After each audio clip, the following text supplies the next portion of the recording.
So then you hope of pardon from Lord Angelo. The miserable have no other medicine, but only hope. I have hope to live, and am prepared to die. But absolute for death, either death or life shall thereby be the sweeter. Reason thus with life. If I do lose thee, I do lose a thing that none but fools would keep. A breath thou art, servile to all the sky influences, that dost this habitation where thou keepest hourly afflict. Merely thou art death's fool. For him thou labourest by thy flight to shun, and yet runn'st toward him still. Thou art noble, for all the accommodations that thou bear'st are nursed by baseness. Thou art by no means valiant, for thou dost fear the soft and tender fork of a poor worm. Thy best of rest is sleep, and that thou oft provokest, yet grossly fear'st thy death, which is no more. Thou art not thyself, for thou exists on a many 1,000 grains that issue out of dust. Happy though thou art not, for what thou hast not, still thou strivest to get, and what thou hast forgettest. Thou art not certain, for thy complexion shifts to strange effects after the moon. If thou art rich, thou art poor, for like an ass whose back with ignots bows. Thou bear'st thy heavy riches, but her journey and death unloads thee. Friend hast thou none, for thine own bowels which do call thee fire, the mere effusion of thy proper loins do curse the gout, Sepago, and the rheum for ending thee no sooner. Thou hast nor youth nor age, but as it were an after dinner sleep, dreaming on both, for all thy blessed youth becomes as aged, and doth beg the alms of palsied eld.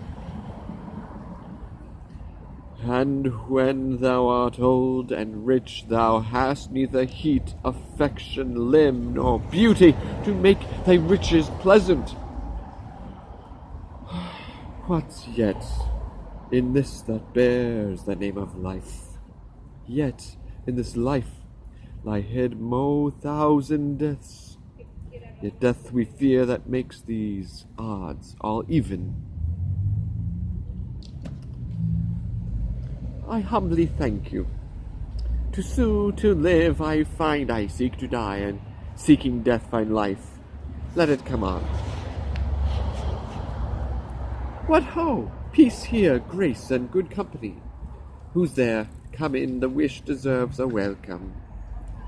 Dear sir, ere long I'll visit you again. Most holy sir, I thank you. My business is a word or two with Claudio.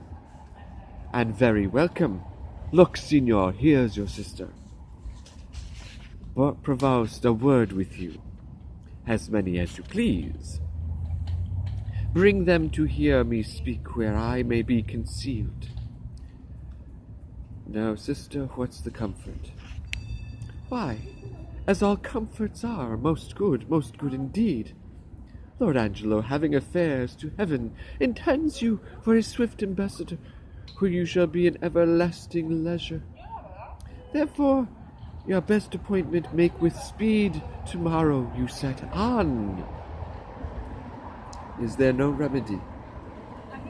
None, but such remedy as to save a head, to cleave a heart in twain. But is there any? Yes, brother, you may live.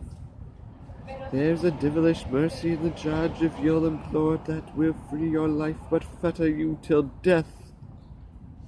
Perpetual durance. I just perpetual durance, a restraint through all the worlds. vastity, you had to a determined scope. But in what nature? In such a one as you consenting to it, would bark your honor from that trunk you bear, and leave you naked. Let me know the point. Oh, I do fear thee, Claudio, and I quake, lest thou a feverous life shouldst entertain in 6 or 7 winters more respect than a perpetual honor. Darest thou die, that the sense of death is most in apprehension, and the poor beetle that we tread upon in corporal sufferance finds a pang as great as when a giant dies. Why give you me this shame? Think you I can a resolution fetch from flowery tenderness? If I must die, I will encounter darkness as a bride, and hug it in mine arms. There spake my brother. There my father's grave did utter forth a voice. Yes, thou must die. Thou art too noble to conserve a life in base appliances. This outward sainted deputy, whose settled visage and deliberate word nips youth to the head, and follies doth emew, as falcon doth the fowl as yet a divil. His filth within being cast, he would appear a pond as deep as hell. The Prenzy, Angela.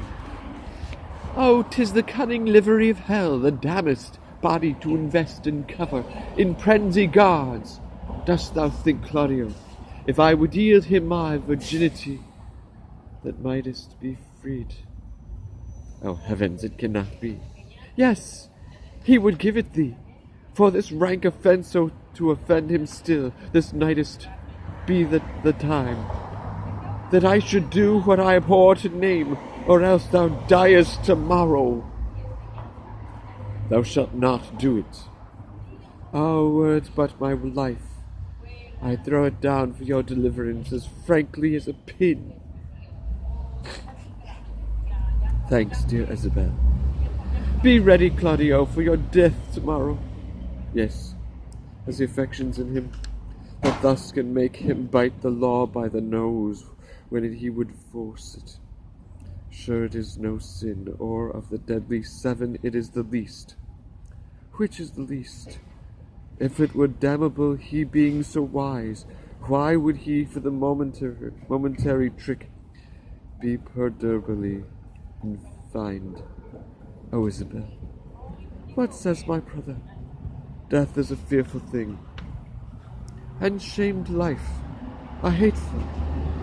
Aye, but to die and go we know not where, to lie in cold obstruction and to rot, the sensible warm motion to become unneeded clod, and the delighted spirit to bathe in fiery floods, or to recede in thrilling region of thick-ribbed ice, to be imprisoned in the viewless winds and blown with restless violence round about the pedant world, or to be worse than worse toward those that lawless and uncertain thought imagine howling, 'tis too horrible.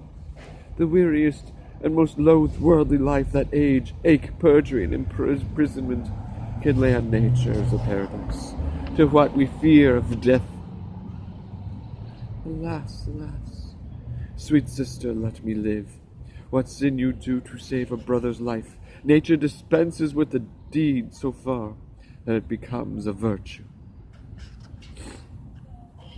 O you beast! O faithless coward! O dishonest wretch! Wilt thou be made a man out of my vice? Is it not a kind of incest to take life from thine own sister's shame? What should I think? Heaven shield my mother, play at my father fair, for such a warped slip of wilderness. Ne'er issued from his blood, take my defiance. Die, perish, might but my bending down reprieve thee from thy fate, it should proceed. I'll pray 1,000 prayers for thy death, no word to save thee. Nay, hear me, Isabel. Oh, fie, fie, fie!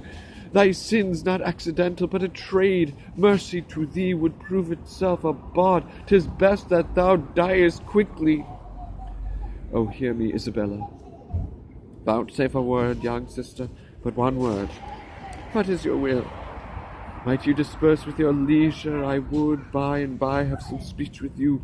The satisfaction I would require is likewise your own benefit. I have no superfluous leisure. My stay must be stolen out of other affairs, but I will attend you a while. Son, I have overheard what hath passed between you and your sister. Angelo had never the purpose to corrupt her. Only he hath made an essay of her virtue to practice his judgment with the disposition of natures. She, having the truth of honour in her, hath made him that gracious denial which he is most glad to receive.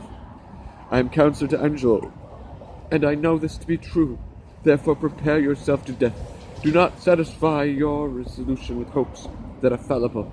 Tomorrow you must die. Go to your knees and make ready. Let me ask your sister pardon. I am so out of love with life that I will sue to be rid of it. Hold you there, farewell. Provost, a word with you. What's your will, father?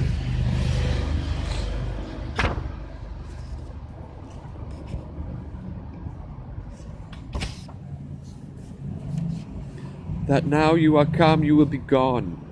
Leave me a while with the maid. My mind promises with my habit no loss shall touch her by my company. In good time. The hand that hath made you fair hath made you good. The goodness that is cheap in beauty makes beauty brief in goodness. But grace being the soul of your complexion shall keep the body of it ever fair. The assault that Angelo hath made to you, fortune hath conveyed to my understanding. And but that frailty hath examples for his falling. I should wonder at Angelo. How will you do to content the substitute and to save your brother?